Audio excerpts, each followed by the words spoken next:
Hello guys, so today I will be finishing the third chapter and also starting the first part of the fourth. So let's get to it. What do you want? He asked, sounding annoyed. His eyes were cold. His unfriendliness intimidated me. My words came out with less severity than I had intended. You owe me an explanation, I reminded him. I saved your life. I don't owe you anything. I flinched back from the resentment in his voice. You promised. Bella, you hit your head. You don't know what you are talking about. His tone was cutting. My temper flared now, and I glared defiantly at him. There is nothing wrong with my head. He glared back. What do you want from me, Bella?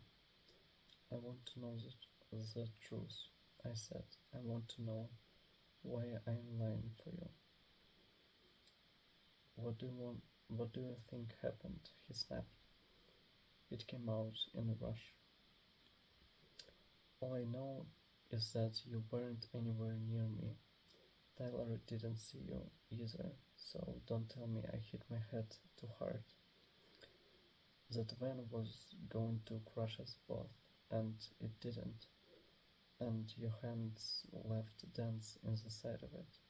And you left a dent in the other car, and you're not hurt at all. And the van should have smashed my legs, but you were holding it up. I could hear how crazy it sounded, and I couldn't continue. I was so mad I could feel the tears coming. I tried to force them back by grinding my teeth together. He was staring at me incredulously, but his face was tense, defensive. You think I lifted a van of you? His tone questioned my sanity, but it only made me more suspicious. It was like a perfectly delivered line by a skilled actor. I merely nodded once, my jaw tight. Nobody will believe that, you know. His voice held an edge of derision now. I'm not going to tell anybody, I said each word slowly, carefully, controlling my anger. Surprise flitted across his face. Then why does it matter? It matters to me, I insisted. I don't like to lie, so there had better be a good reason why I'm doing it.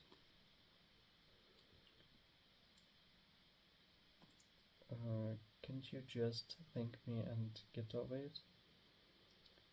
Thank you. I waited, fuming and expectant. You're not going to let it go, are you?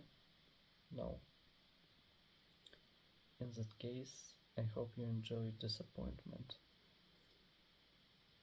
We scowled at each other in silence. I was the first to speak, trying to keep myself focused. I was in danger of being distracted by his livid, glorious face. It was like trying to stare down a destroying angel. Why did you even bother? I asked frigidly. He paused, and for a brief moment his stunning face was unexpectedly vulnerable. I don't know, he whispered. And then he turned his back on me and walked away. I was so angry it took me a few minutes until I could move. When I could walk, I made my way slowly to the exit at the end of the hallway.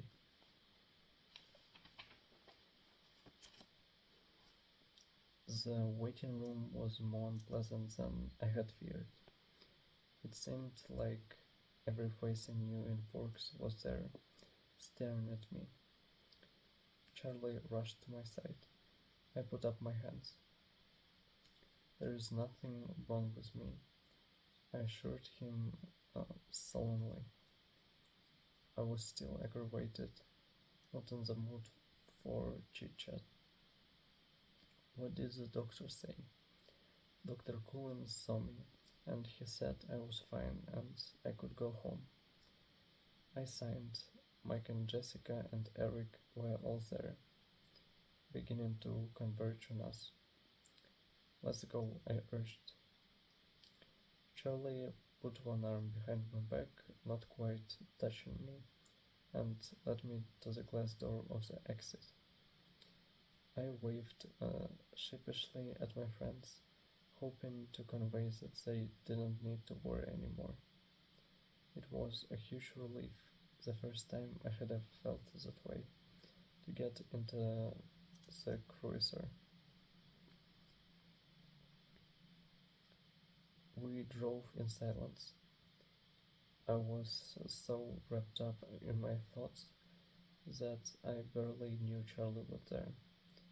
I was positive that Edward's defensive behavior in the hall was the confirmation of the bizarre things I still could hardly believe I had witnessed.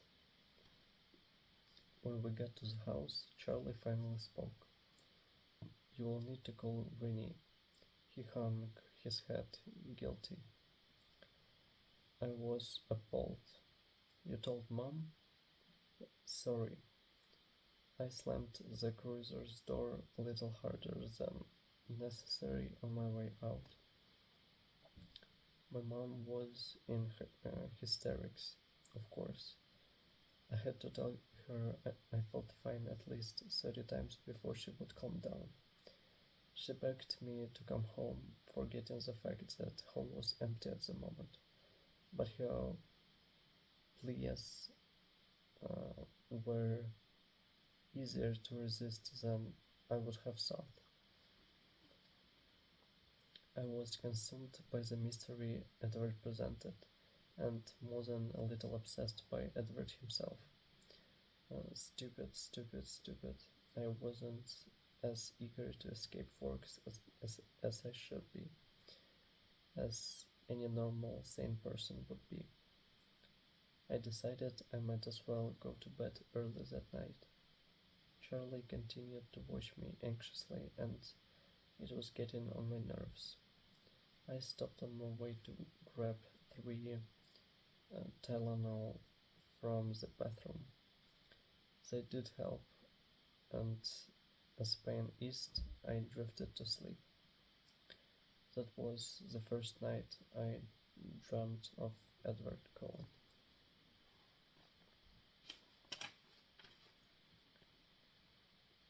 Chapter 4. Invitations. In my dream it was very dark, and what dim light there was seemed to be radiating from Edward's skin. I couldn't see his face, just his back as he walked away from me, leaving me in the blackness. No matter how fast I ran, I couldn't catch up to him. No matter how loud I called, he never turned. Troubled, I woke in the middle of the night and couldn't sleep again for what seemed like a very long time. After that, he was in my dreams nearly every night, but always on the periphery, never within reach. The month that followed the accident was uneasy, tense, and at first embarrassing. To my dismay, I found myself the center of attention for the rest of that week. Tyler Crowley was impossible, following me around, obsessed with making amends to me somehow. I tried to convince him what I wanted more than anything else was for him to forget all about it, especially since nothing had actually happened to me, but he remained insistent. insistent. He followed me between classes and sat at our now crowded lunch table. Mike and Eric were even less friendly toward him than they were to each other, which made me worry that I had gained another unwelcome fan. No one seemed concerned about Edward, so I explained over and over that he was the hero, how he had pulled me out of the way and had nearly been crushed. 2. I tried to be convincing. Jessica, Mike, Eric, and everyone else always commented that they hadn't even seen him there till the van was pulled away. I wondered to myself why no one else had seen him standing so far away before he was suddenly, impossibly saving my life. With, with chagrin, I realized the probable cause. No one else was as aware of Edward as I always was. No one else watched him the way I did. How pitiful. Edward was never surrounded by crowds of curious bystanders, eager for his first-hand account. People avoided him as usual. The Collins and the Hales sat at the same table as always, not eating, talking only among themselves. None of them, especially Edward, glanced my way anymore.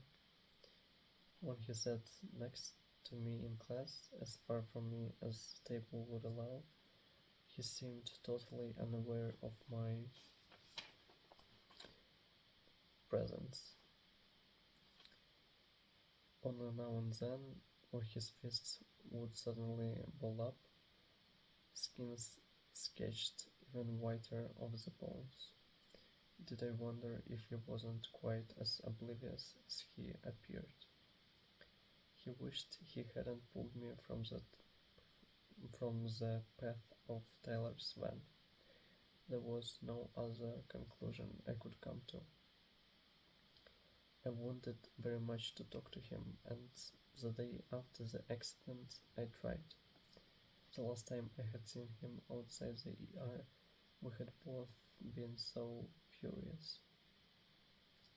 I still was angry that he wouldn't trust me with the truth, even though I was keeping my part of the bargain flawlessly. But he had in fact saved my life, no matter how he had done it, and overnight the heat of my anger faded into old gratitude. He was already seated when I got to biology, looking straight ahead. I sat down, expecting him to turn toward me. He showed no sign that he realized I was there. "Hello, Edward," I said pleasantly to show him I was going to behave myself. He turned his head affection toward me without meeting my gaze, nodded once and then looked the other way. And that was the last contact I had had with him, though he was there a foot away from me every day. I watched him sometimes, unable to stop myself, from a distance, though, in the cafeteria or parking lot. I watched as his golden eyes grew perceptibly darker day by day. But in class I gave no more notice than that he existed than he showed toward me. I was miserable, and the dreams continued.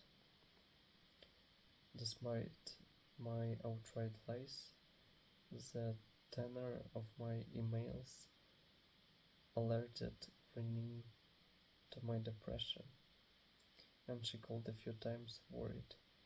I tried to convince her I was just It was just the weather that had me down. Mike, at least, was pleased by the obvious coolness between me and my lab partner. I could see he had been worried that Edward's daring rescue might have impressed me, and he was relieved that it seemed to have the opposite effect.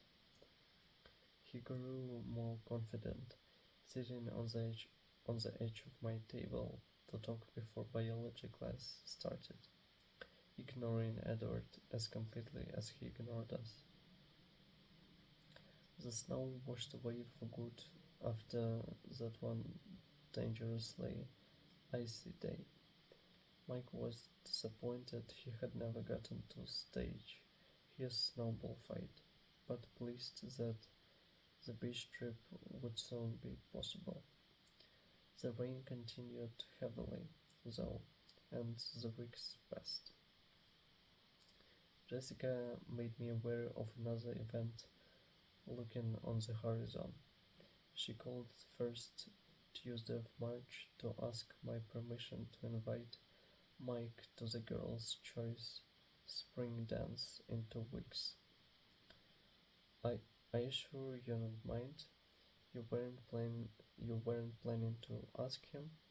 She persisted when I told her I didn't mind in the least. No, Jess, I'm not going, I assured her. Dancing was glaringly outside my range of abilities.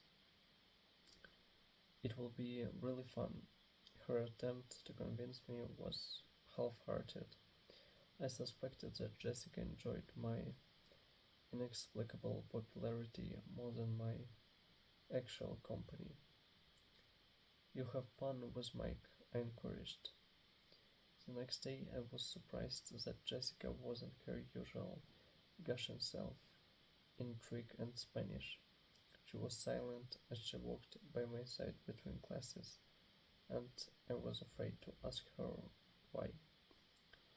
If Mike had turned her down, I was the last person she would want to tell.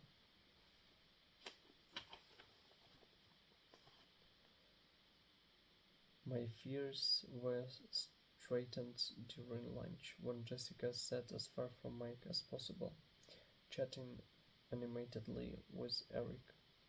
Mike was unusually quiet. Mike was still quiet as he walked me to class, the uncomfortable look on his face a bad sign. But he didn't broach the subject until I was in my seat and he was perched on my desk. As always, I was electrically aware of Edward sitting close enough to touch, as distant as if he were merely an invention of my imagination. So Mike said, looking at the floor, Jessica asked me to the spring dance. That's great, I made my voice bright and enthusiastic. You'll have a lot of fun with Jessica. Well, he floundered as he examined my smile, clearly not happy with my response. I told her I had to think about it. Why would you do that? I let disapproval color my tone, though I was relieved he hadn't given her an absolute no. His face was bright red as he looked down again.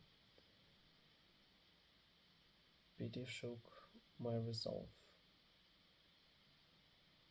I was wondering if you might be planning to ask me. I paused for a moment, hating the wave of guilt that swept through me. But I saw from the corner of my eye Edward's head tilt reflexively in my direction. Mike, I think you should tell her yes, I said. Did you already ask someone? Did Edward notice how Mike's eyes flickered in his direction? No, I assured him. I'm not going to dance at all. Why not? Mike demanded. I didn't want to get into the safety hazards that dancing presented, so I quickly made new plans. I'm going to Seattle that Saturday, I explained. I needed to get out of town anyway. It was suddenly the perfect time to go. Can't you go some other weekend? Sorry, no, I said.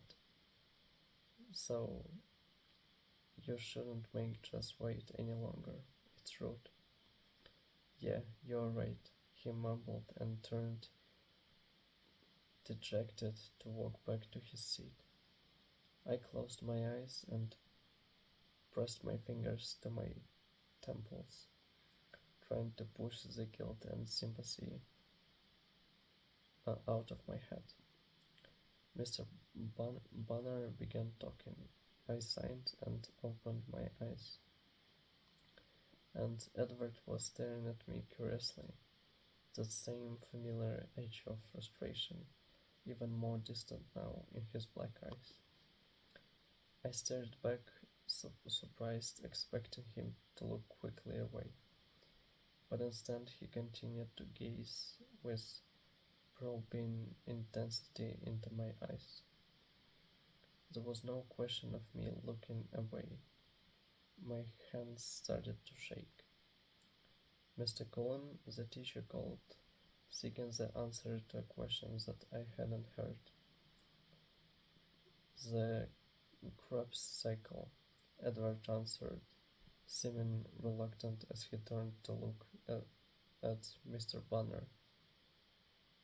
I looked down at my book as soon as his eyes released me, trying to find my place. Cowardly as ever, I shifted my hair over my right shoulder to hide my face. I couldn't believe the rush of emotion pulsing through me, just because he had happened to look at me for the first time in a half dozen weeks. Couldn't allow him to have this level of influence over me. It was pathetic. More than pathetic, it was unhealthy.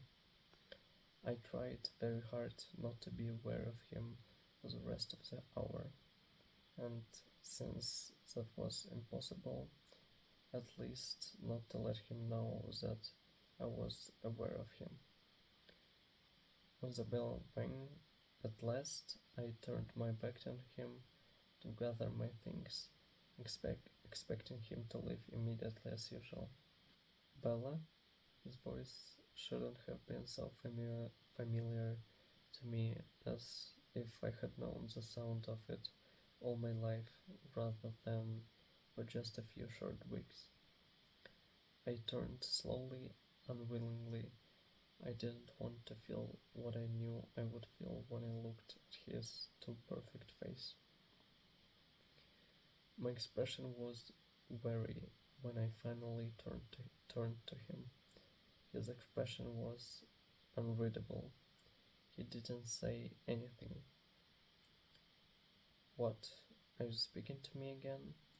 I finally asked, an unintentional note of petulance in my voice. His lips twitched, fighting a smile. No, not really, he admitted. I closed my eyes and inhaled slowly through my nose, aware that I was gritting my teeth. He waited. Then what do you want, Edward? I asked, keeping my eyes closed. It was easier to talk to him coherently that way. I'm sorry, he sounded sincere. I'm being very rude, I know, but it's better this way, really. I opened my eyes. His face was very serious. I don't know what you mean, I said, my voice guarded. It's better if we're not friends, he explained. Trust me. My eyes narrowed. I had heard that before. It's too bad you didn't figure that out earlier, I hissed through my teeth.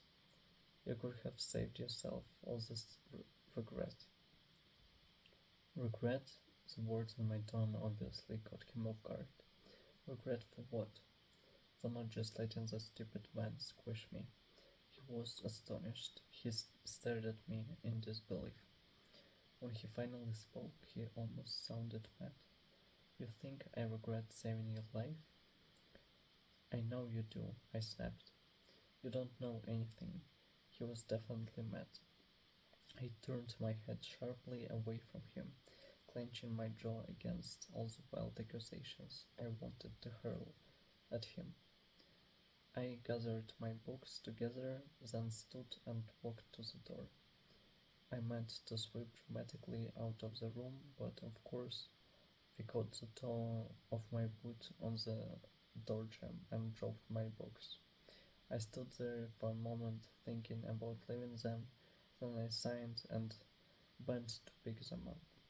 He was there, he had already stacked them into a pile. He handed them to me. His face hard. Thank you, I said icily. His eyes narrowed. You're welcome, he retorted. I straightened up swiftly, turned away from him again, and walked off to gym without looking back.